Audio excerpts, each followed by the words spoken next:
Hey guys, welcome to this episode of Jack's Business Talk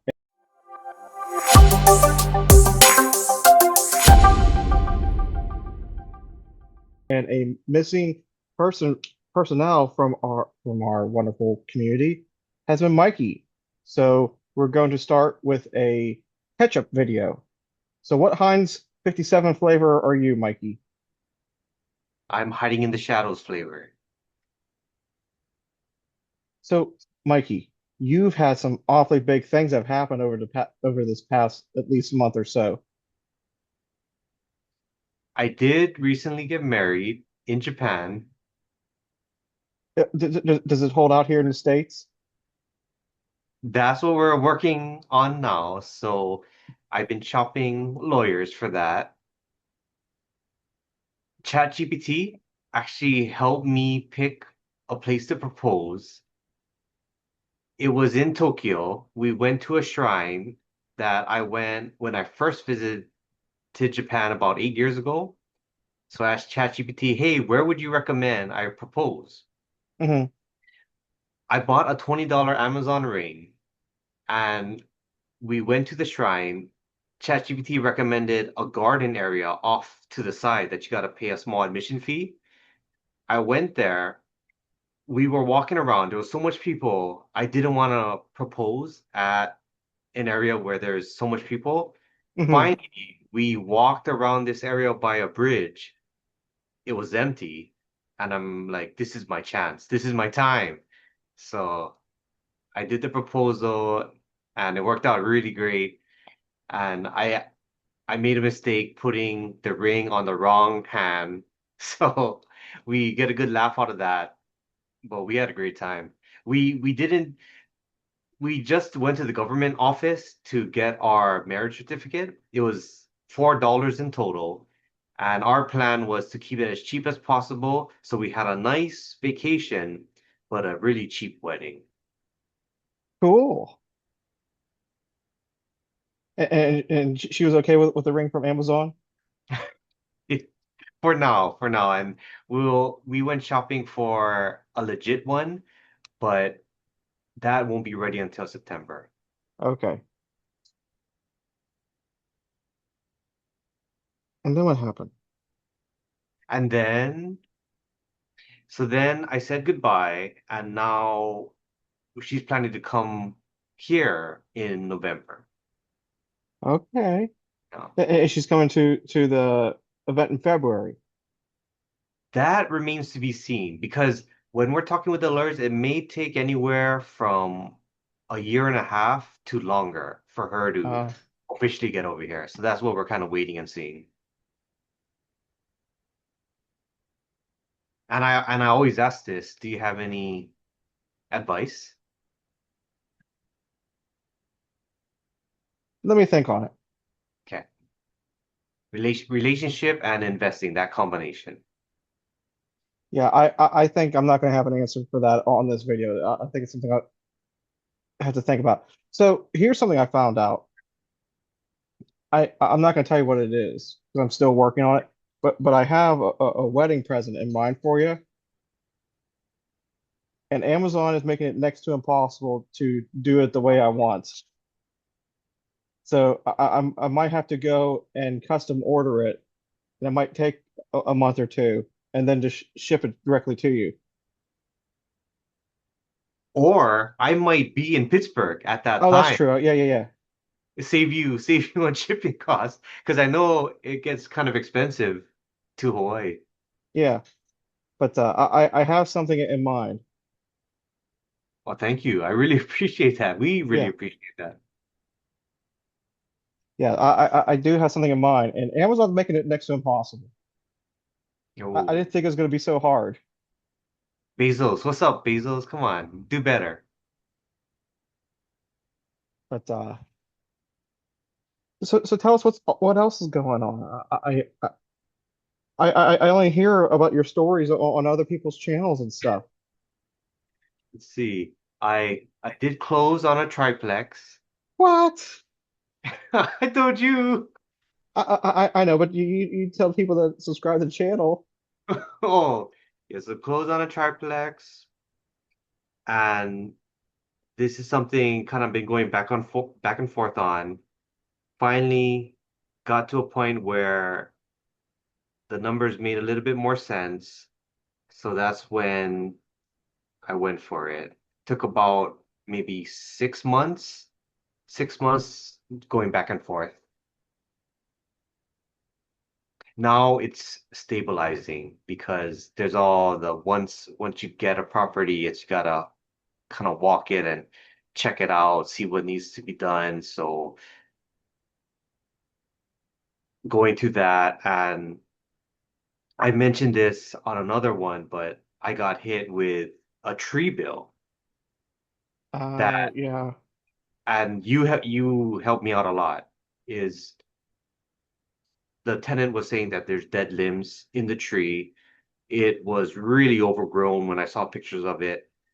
So we went out to get an estimate, but power lines were going through that tree. Hmm. So the original estimate was one price, but then once they showed up and saw the power lines going through it, the price went up. Then I showed you the pictures and the estimate, and you said it was pretty reasonable because you have your landscaping and arborist experience working with other contractors. And you gave great advice about just thinking about liability and insurance, which was important to me as well. That all checked out, and the work came out great, but it hurt getting Yeah. that. Yeah, it was like a three Well, grand bill, so that hurt. the thing is, people don't, they're like, oh, the trees are beautiful. Yeah, the trees are great. But like, I found out through my rental properties, and it's just, I don't like big trees around anymore. Like, I'm at the point now where it's like, if I can't bomb a tree on the property, I really just don't want them anywhere near the house. I want all the trees to be able to fall in a storm without hitting something. And yeah, I'm very quickly becoming a fan of treeless properties. That really awakened my mind to that because I thought it was the neighbors at Hmm. first. But sure enough, when I looked at the property records and I looked at the parcel, that tree was smack dab on that parcel.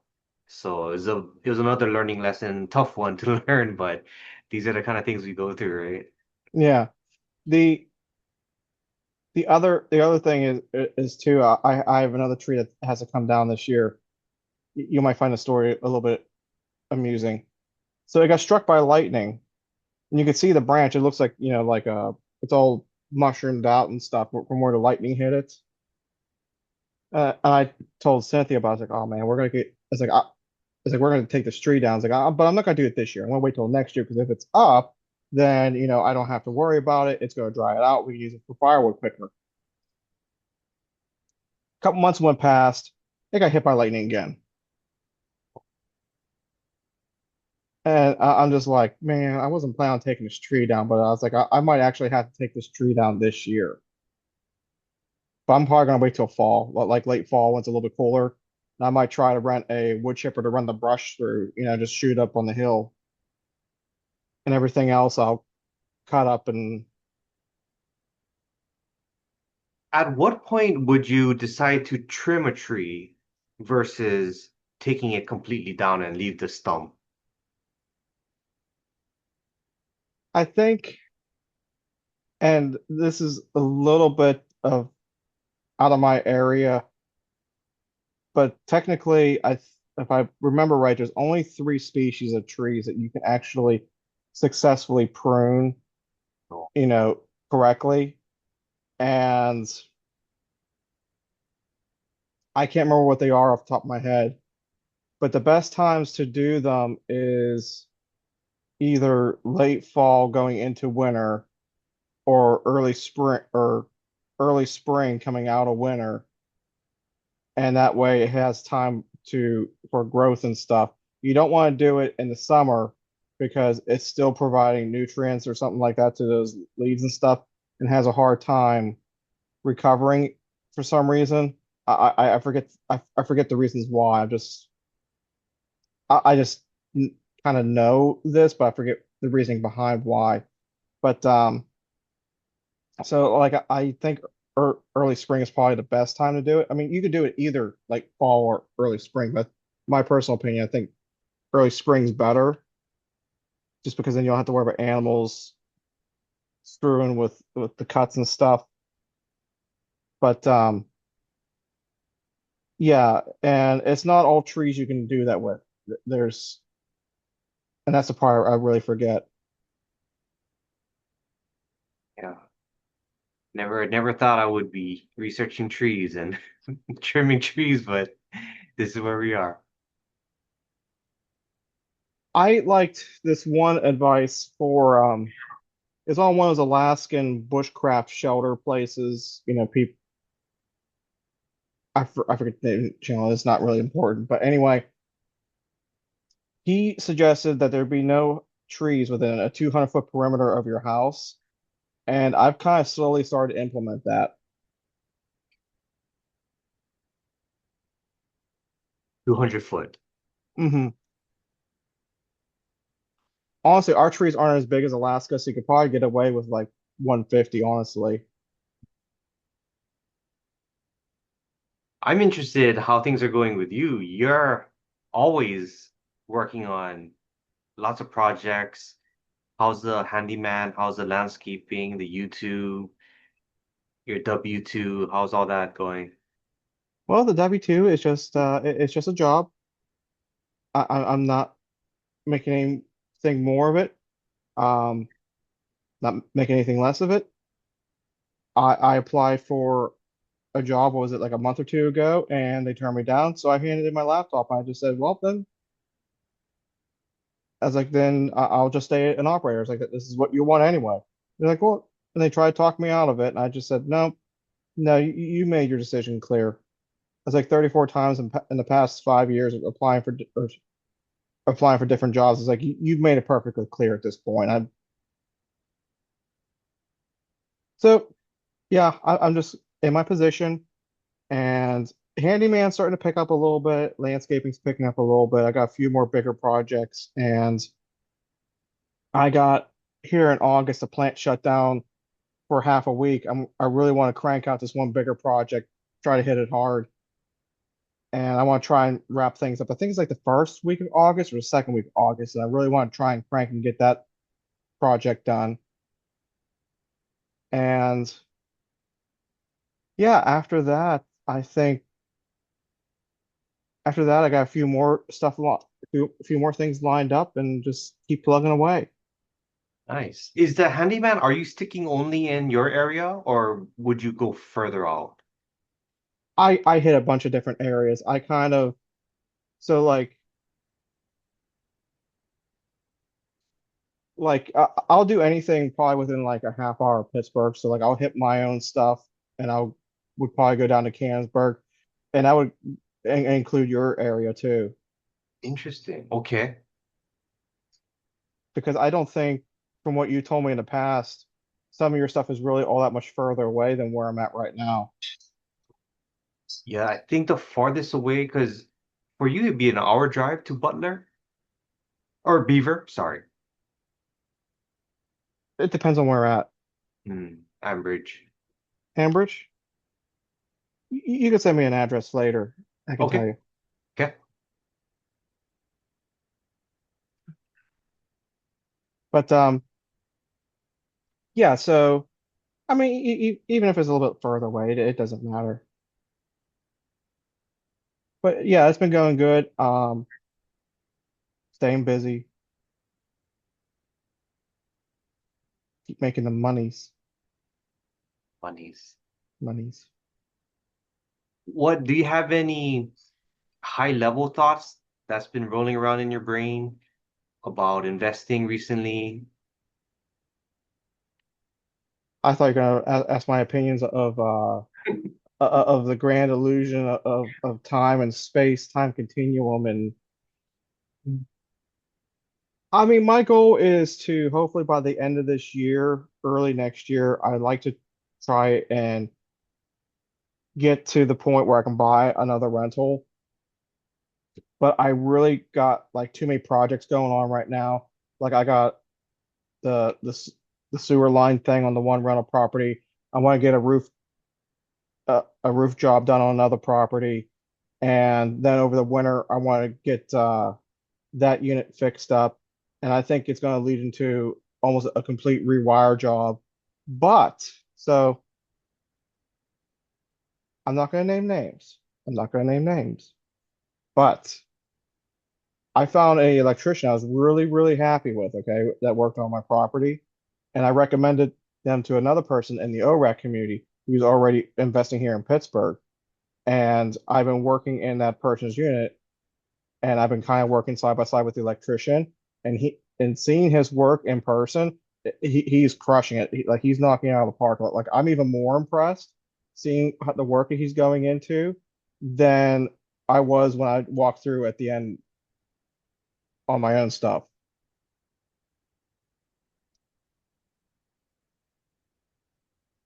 That I can relate to that because I work alone for a majority of my time. Yeah. I don't have any peers that I can compare myself with.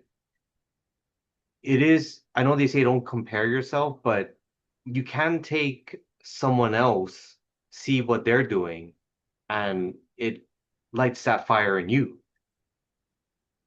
And I wonder if that's similar to what you saw. Maybe I've never heard the term before. Hmm.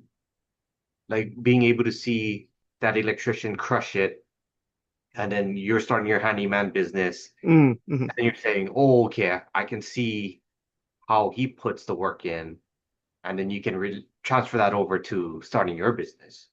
Yeah, he's doing a lot better. Like I didn't think he was doing a bad job. But like let's make that perfectly clear. Otherwise, I wouldn't recommend him. But like seeing the quality, like how he's doing stuff and how he's working, and like I'm actually really impressed. I'm actually really happy I told the person about him. Mhm. Yeah.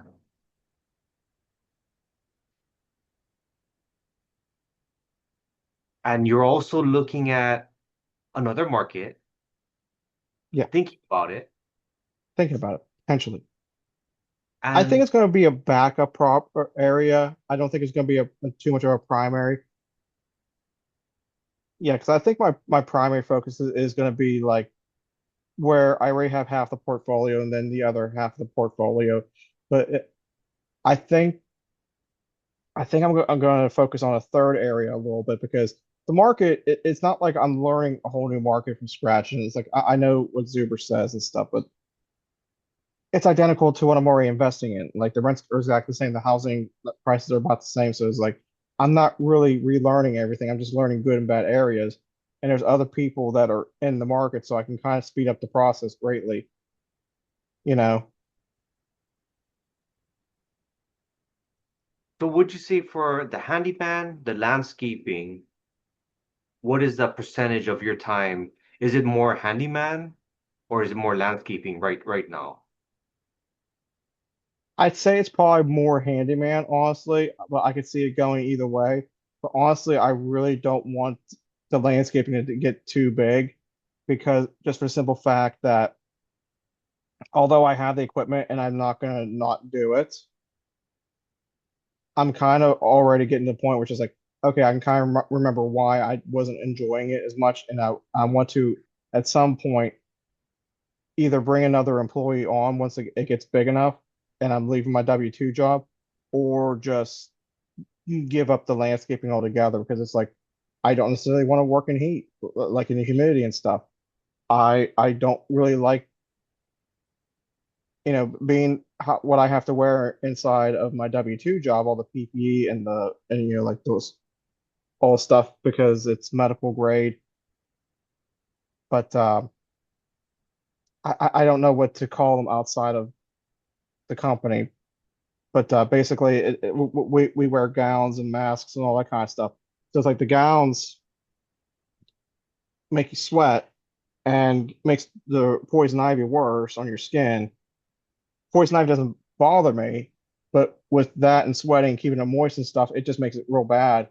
So again, another reason why I don't want to do the yard work. But I'm not going to not turn it down. It's not that I absolutely hate it, but it's something that I don't want to be doing in the next 5 years.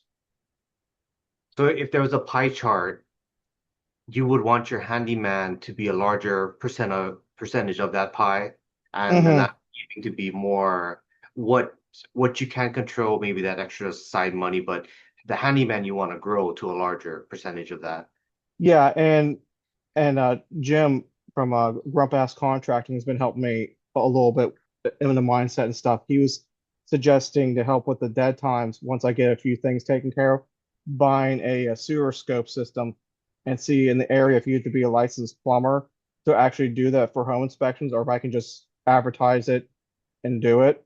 Because he was saying that for what they're paying to have sewer scopes done, he was like him and a few other people were telling me what they're paying. I was like, I can come in like 100, $200 cheaper and I'd be perfectly happy with that.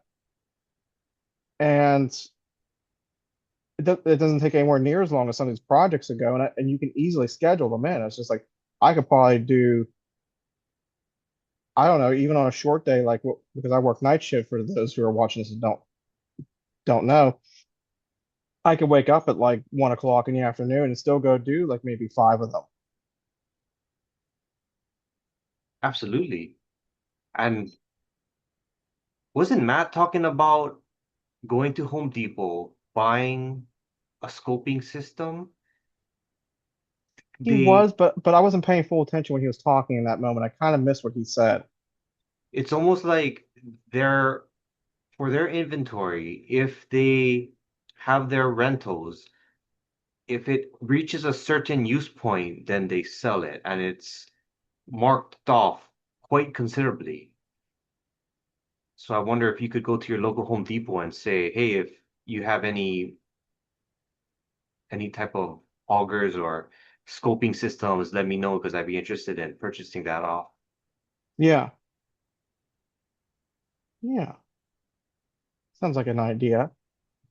Yeah, because I was even telling Jim, it's just like I have to clean out the truck because I have some garbage in it from the last job.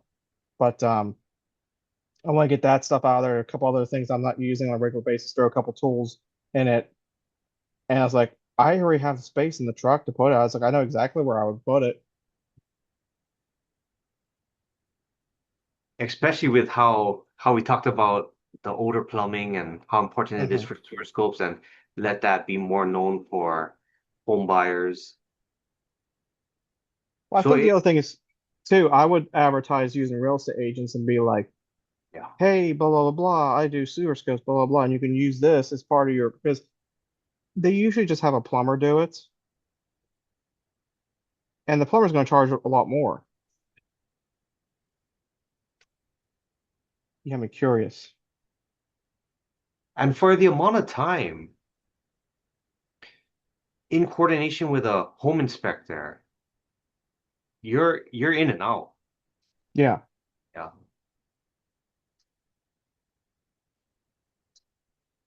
So if there's anyone interested in having handyman services in Pittsburgh area, what type of services do you cover? Do you do like Uh, what I do paint. I can do paint, some, drywall patches.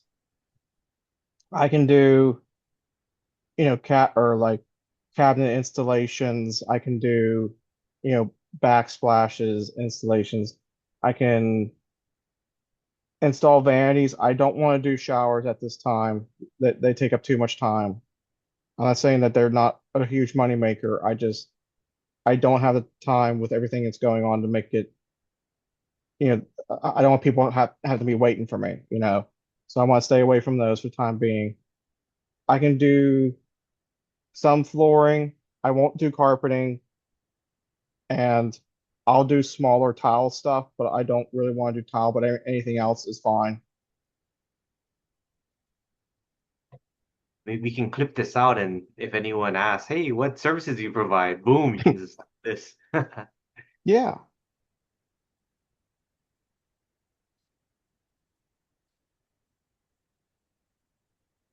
I'm asking ChatGPT about the sewer scopes. Oh, nice. You have a name for Mr. GPT My business? or like a nickname for Oh chat? no, it just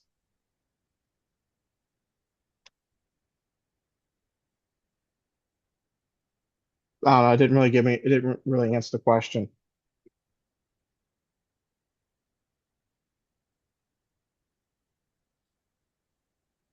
To look at later. So, is there anything else going?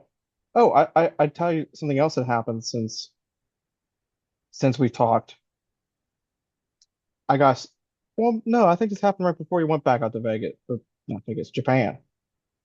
But I have a second vehicle now too.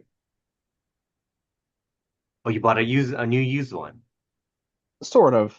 Um, my parents decided that they wanted a new vehicle, and they were going to trade in two vehicles to get the one vehicle.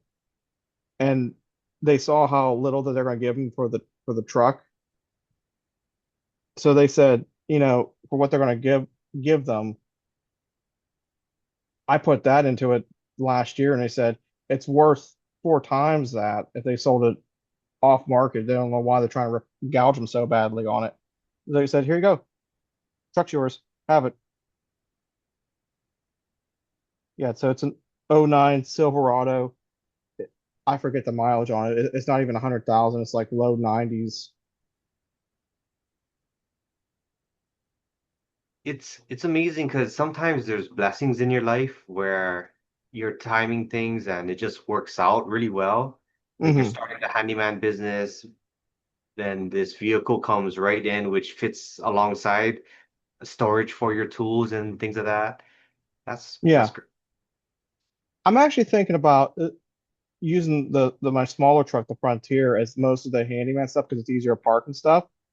But I completely got out of the mindset of call like I wouldn't call that my normal driver anymore. Like I want to fix an oil leak in the Silverado. It's not major, but it's enough where I don't want to stand in the driveway, and I'm probably gonna make that my daily driver. It actually gets better gas mileage, believe it or not, like almost 10 miles a gallon more. Perfect. Yeah, yeah, and then I'll probably run the Frontier in the snow and stuff just because I'm more familiar with it.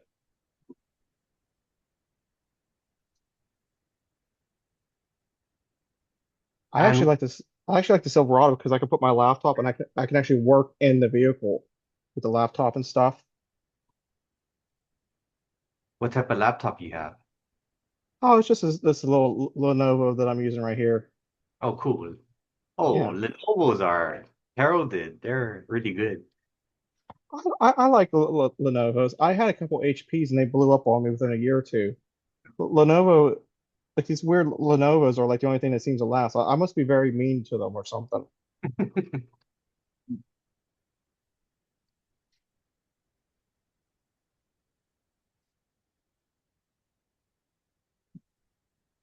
So, with all that being said, thank you for tuning into this episode of Jack's Business Talk.